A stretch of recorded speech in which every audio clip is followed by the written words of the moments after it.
Hey, Shalom Makiam. First and foremost, I'm going to begin this video by giving all praise, honor, and glory to YAHAWAH, BAHA, YAHAWASHI, BAHA Rakakwadash. Double honors to the apostles and the elders of GREATMILLSTONE who rule well. Shalom to you brothers out there that's pushing the word of Yahawah BAHA YAHAWASHI in all faith, truth, and in sincerity. Now, I'm not quite sure what I'm going to call this video as of yet, because this is kind of a spur of the moment. You know, the spirit kind of just hopped on me right now to do this video, okay? Because this was the video that you see on the screen was posted up by a brother in the group meet. And as the title of the video reads, Tyler Glockner of Secureteam10 set up charges, false arrest, cover-up, okay? So this is Tyler Glockner that you see here on the video, and he runs a very formerly and still probably popular channel on YouTube. Okay, he's a YouTuber, and the channel, of course, is Secureteam10. And basically on his channel, when you watch his different videos, he goes into different so-called conspiracy theories. He touches on a lot of government cover-ups. He touches on a lot of UFO activity. That's probably one of the main things he goes into is the so-called UFOs, and that's why Men of the Lord, we tend to watch him, you know. So he's basically, as you would call, a truther, all right, or somebody who likes to expose the government and you know, and reveal certain things, certain mysteries, you know, that are out there in the world. Okay, so now what you see on this video is him giving an account of him being arrested. Okay, he was, you know, somewhere, he was in his car, and then he explained how he woke up and, you know, a cop approached him in his car, you know, and then shortly after that he was actually arrested for a DUI, which is crazy. And then he was thrown in jail, and he gave an account of how he, you know, was beaten. He was beaten in jail and pretty much persecuted. And in his mind, he believes that the reason why all this strange things are happening, he had all these accusations coming up against him, saying that he was beating his wife and this and that.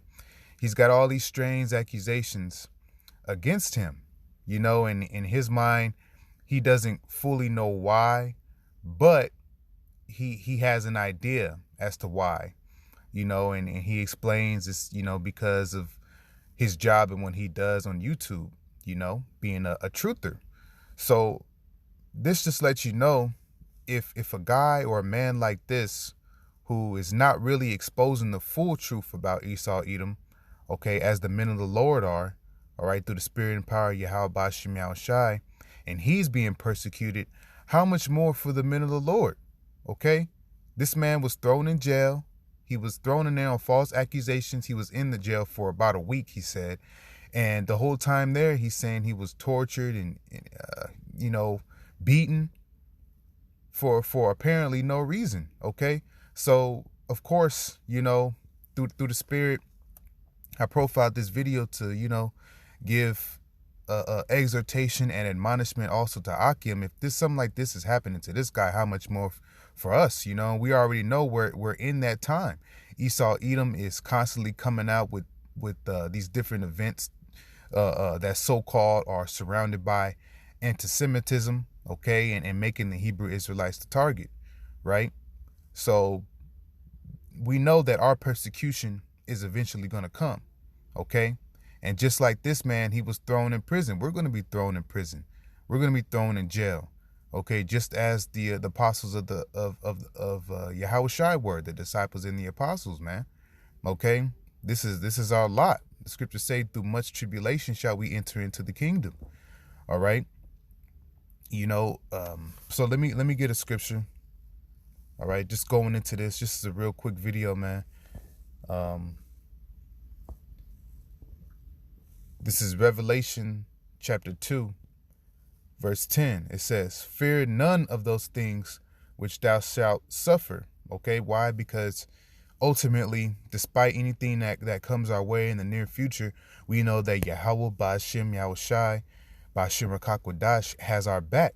We know the Lord is our protector. We know his name is a strong tower. The righteous runneth into it and is safe. We know ultimately that the Lord is going to protect his elect, because because like the scriptures say, the Lord knoweth them that trust in him. All right. I believe that's the book of Nahum. All right. So ultimately, we're not supposed to fear the things that we're supposed to suffer, because like Yahawashi said, we gave up our lives in this world. Okay.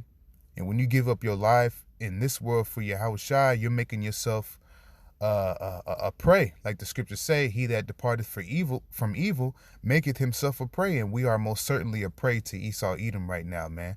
Okay. Because we've delivered our souls, so to speak, unto righteousness, man, for the Lord's sake. And now our enemies who work on the left-hand side are taking note of that. And they're mad that we're exposing them for first of all, being fake Jews, okay, and exposing them for all the wickedness that they've done on the planet Earth, man. Okay. So they're not taking a liking to what we're doing. So that's making us a target. That's making us a prey. And they're coming after us, okay? And he's going to come down with great wrath, because he knows he has but a short time.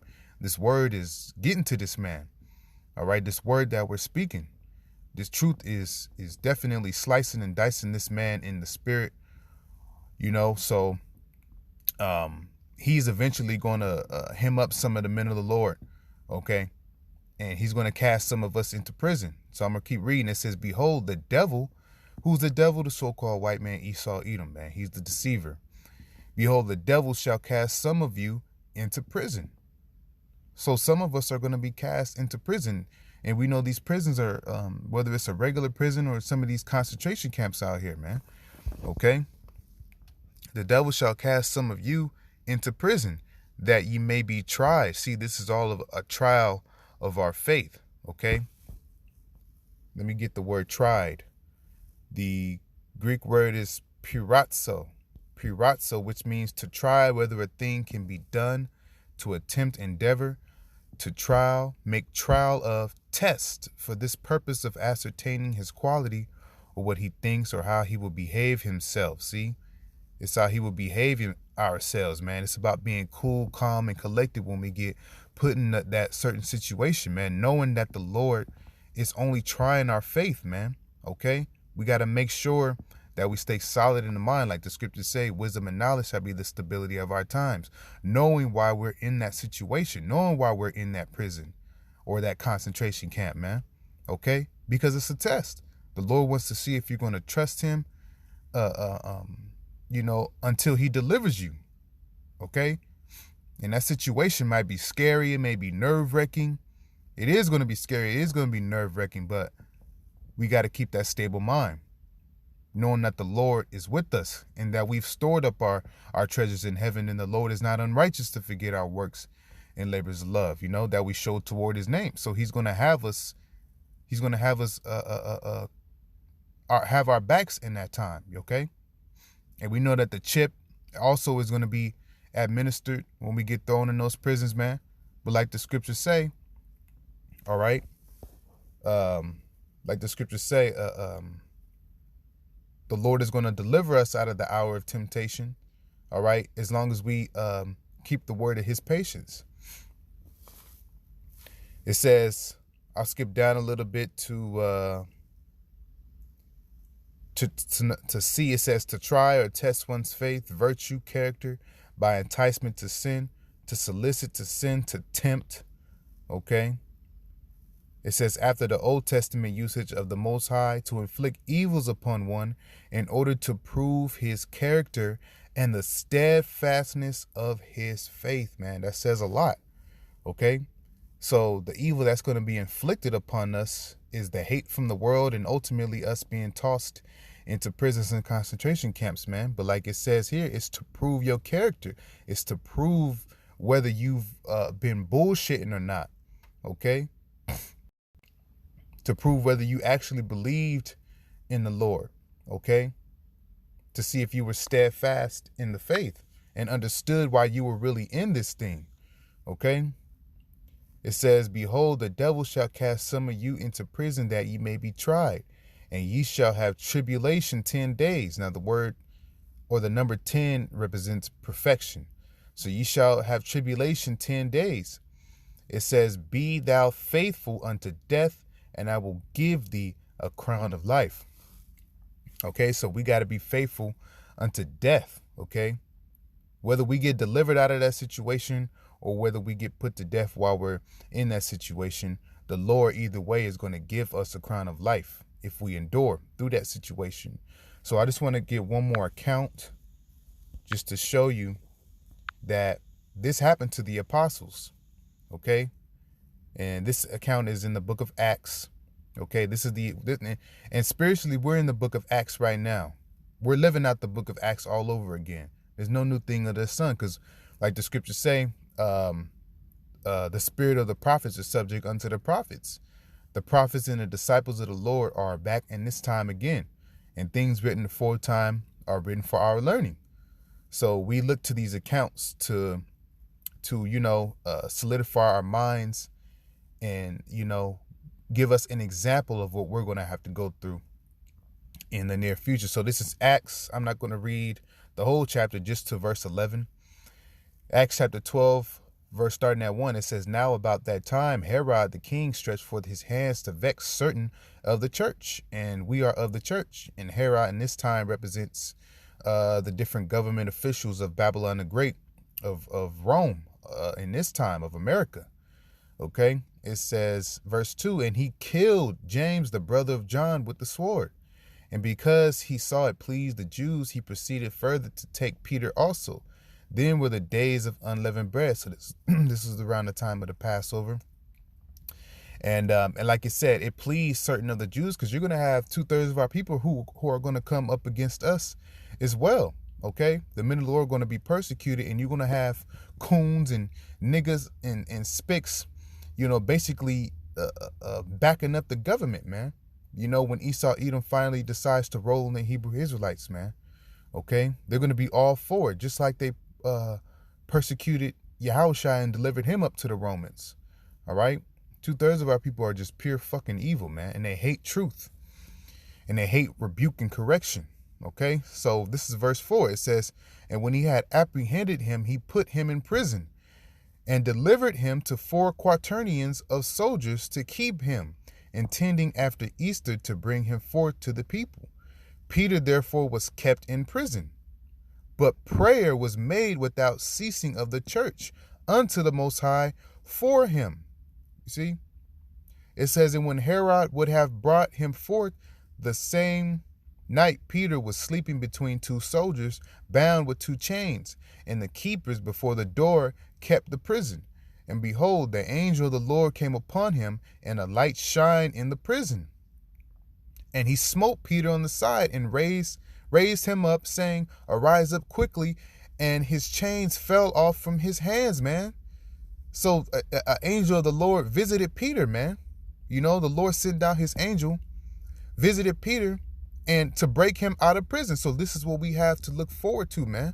The Lord is going to send his holy angels to some brothers who may be locked up, okay, and deliver us out of that situation. How? We don't know exactly how, all right, but the account is here. This is what we have to look forward to, man. A miraculous and beautiful deliverance, all right, from persecution and imprisonment. Okay, I'm going to keep reading. It says, and he smote Peter on the side and raised him up, saying, arise up quickly. And his chains fell off from his hands.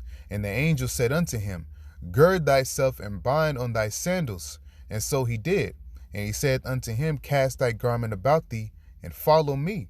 And he went out and followed him, and wist not that it was true, which was done by the angel. So he didn't even believe. Like, it was so crazy. He didn't believe it. It was such an astonishment to him. Okay, it says, but thought he saw a vision. He thought it was dreaming or something.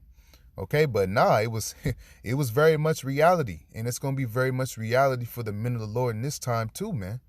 All right, for the Lord to deliver us, all right, in a miraculous fashion. Verse 10, when they were past the first and the second ward, they came unto the iron gate that leadeth unto the city, which opened to them of his own accord. And they went out and passed on through one street, and forthwith the angel departed from him. And when Peter was come to himself, he said, now I know of a surety that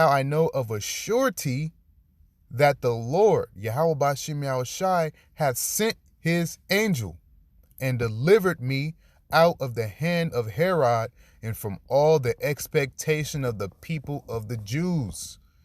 You see? So the Lord is on our side, man. Okay? Despite what any people try to do to us, all right, for this truth and for this word, okay, the persecution we face, the Lord ultimately is on our side, and he's going to and in that day it's going to be known who are the Lord's chosen, because it's going to be all types of beautiful, miraculous things are going to be happening for the men of the Lord, man. Okay, and it's going to be to the astonishment and to the confoundment of you dumbass people in the world, okay, who believe everything that we're saying is not of the truth. Okay, so that's all I wanted to go into real quick. You know, you should watch that video of the guy Tyler from Secureteam10. Okay, he's basically being persecuted for the truth's sake. Okay, but how much more for the men of the Lord? Shalom.